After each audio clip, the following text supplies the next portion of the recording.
Dinox Tech Reviews number 50. Dinox reviews Nage Libre Seijaku no Suishin Super NES 2016 remake.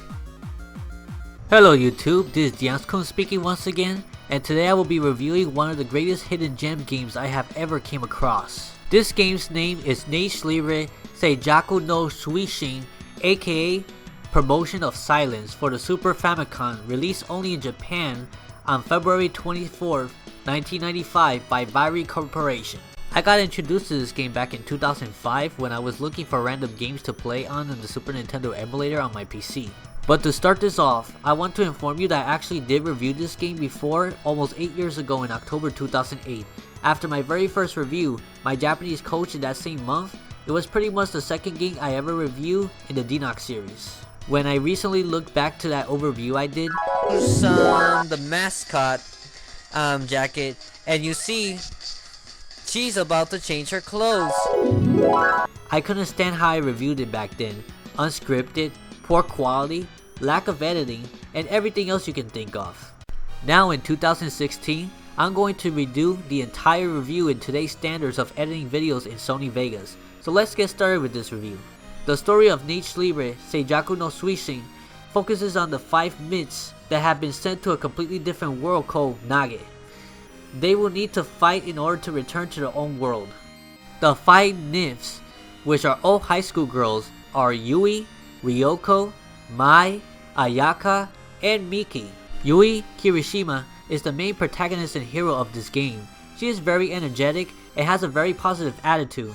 Of course, she is very serious when a problem arises. In battle, she has the highest HP of the 5 girls and balanced stats. Her attack and speed are quite good with decent defense. Ryoko Aoi is a girl who is easygoing and lazy. Sometimes she even falls asleep during a battle, as seen on the 3rd mission. She has the greatest defensive stats of the 5 girls, so combining a defensive card on her will hardly take any damage to her at all. Her attack is average, but she lacks in speed. Mai Himenoki is pretty happy and positive like Yui, but is quite childlike.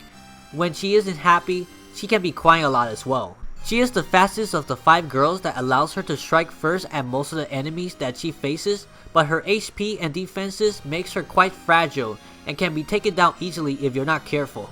Ayaka Sakurai starts off as a sadistic and crazy enemy that you will have to defeat in mission 6 to have her recruited to your team, but normally she is a girl who is calm with pure thoughts.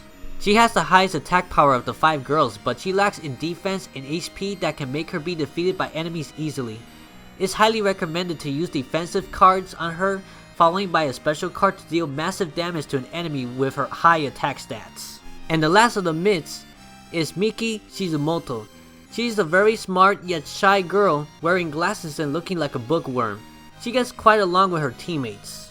Sadly, Miki lacks in almost every stat such as HP, attack, and speed, but she is the second most defensive of the 5 girls, just right below Ryoko. Using a defense card will make her last quite a while, and good to finish off enemies with very low HP. Each of the 5 myths have their own birthstones. The color of the gems are determined depending on the date of birth they are born in. You will notice that attack, defense, and HP healing cards have a specific colored gem equipped on it. If your character's gem matches the color of the gem in the card you use, the effect of that card will boost by double. You can tell if it matches when you see the gem flashing on the card. Nage Libre is a strategy RPG similar to the Fire Emblem and Baten Kaito series, where you assign each of your characters to move a set number of spaces a turn. The time speed on the bottom right side corner of the screen is a bar indicating how long it will take for your character's turn to commence. When your character makes contact with the enemy, they engage into battle. The battle is based on a card game system. You will start off with 5 cards in your hand, and you will only use 1 card a turn. The types of cards that are used in the game are the following. The attack card does exactly what it is named, for attacking and taking damage to your opponents. The defense card decreases the damage you take from enemies for the rest of the round. Like I said before, this card is used best on Ryoko and Miki. The HP card recovers your HP when it is previously to have taken damage. The SP, aka Special Cards, is the most useful and powerful card in the entire game. This actually takes massive damage to any enemy no matter when it is used because it negates and ignores defense stats. Funny that I used to call this the speed card. The escape card will help you run from a battle. This is useful when you know you cannot win a battle and need to recover. The number on the upper left corner represents the probability of you escaping from a battle. The higher the number, the better the chances you have to free from that particular battle. Now that we're talking about numbers in the cards, for attack, defense, and HP healing cards, the higher the number, the more powerful the card's effect will be. So that means taking more damage to enemies, taking less damage from enemies, and recovering a lot more hit points. The number on the bottom right corner represents the speed of the card. If it's combined with the speed of your character, the higher chance for your character to strike first. Now we move on to the change card. It will allow you to use one of the 5 cards that you have purchased from the shop. However, if you wish to not use any of those cards at the moment, you can press B to use another card in random. It's useful if you want to save that stock for a harder boss battle. I usually stock up on special and HP cards. Cards can be purchased in the shop between missions. Attack cards are worth 200 gold, defense are worth 100, HP are worth 300, escape are worth 400, and the powerful special cards are worth a whopping 700 gold. Let's move on to the cosplay card. This card will allow you to change into one of the 5 different outfits, which are the default schoolgirl outfit, winter coat, swimsuit, gym wear, or winter school uniform. Not much changes stats rise when this card is used, but it will help boost your defense a bit, especially with the winter coat that will give you the most defense. The last card to discuss are the triple question card. This card will pick another card for you to use at random from your deck, and since there is no number on the upper left corner, the power of the card's effect are also at random. These cards should not be relied much due to the fact sometimes it will make you use a card that you completely did not need at the moment. There may be very few types of cards out there, but you can make all sorts of strategies and tactics with them. Now I would like to discuss a bit about the different extracurricular activities that can be found in this game and what kind of effects they can have. The activities in this game are called classes. In the beginning of the game, you will start off as just being a schoolgirl, but as you pass more missions, you will unlock more classes that you can change each of your girls into.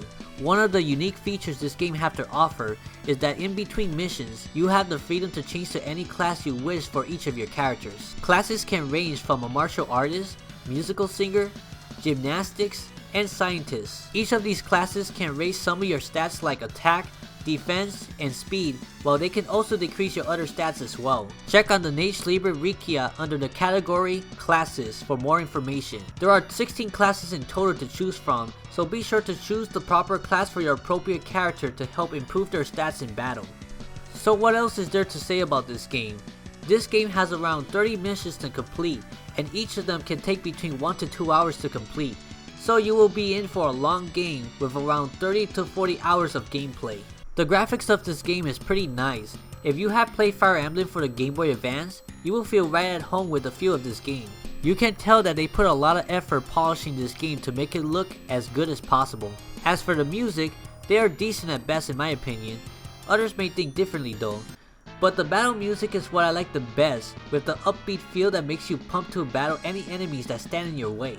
And now to conclude this review, if you love the Fire Emblem system, and love the trading card games in general, this game is quite unique, combining both elements into one. This game actually only contains a wide variety of anime schoolgirls, and there is almost no boys in the entire game except for Misty, which is one of the main villains, and you will think he is a girl too with his long hair. The battle system works great, as a turn-based combat with the card system. There are many strategies you can use with each character's stats, the card number, and even the birthstones equipped into them. I enjoyed this game so much for how innovative the ideas are for the battle system that I actually passed the entire game twice in my lifetime and attempted to play a few more times as well. Let's just say that I will play this game again and again and will not get bored. Japanese is not required for you to enjoy the battle system of this game either, and the game is fairly easy in the beginning but gets a lot more challenging in the later missions. And do not worry, even if your character dies in battle, they will be back in the next mission.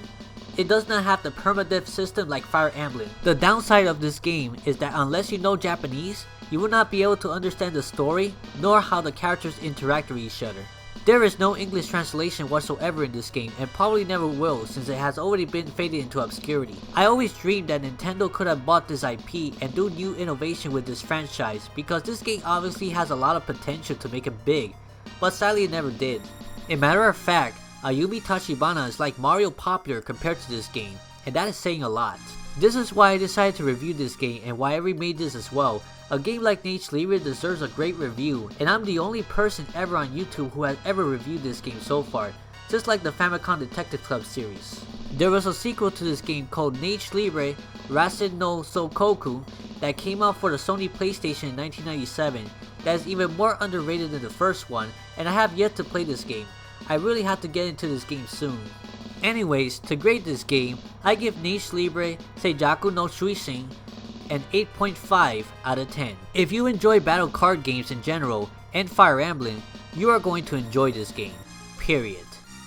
If you enjoyed this video, be sure to check my other previous videos as well and subscribe to the channel for more contents like this. And join our new Facebook community called the DNOX Series Fan Club, where you can meet new people who are into tech, Nintendo, anime, amiibos, and related. See you there!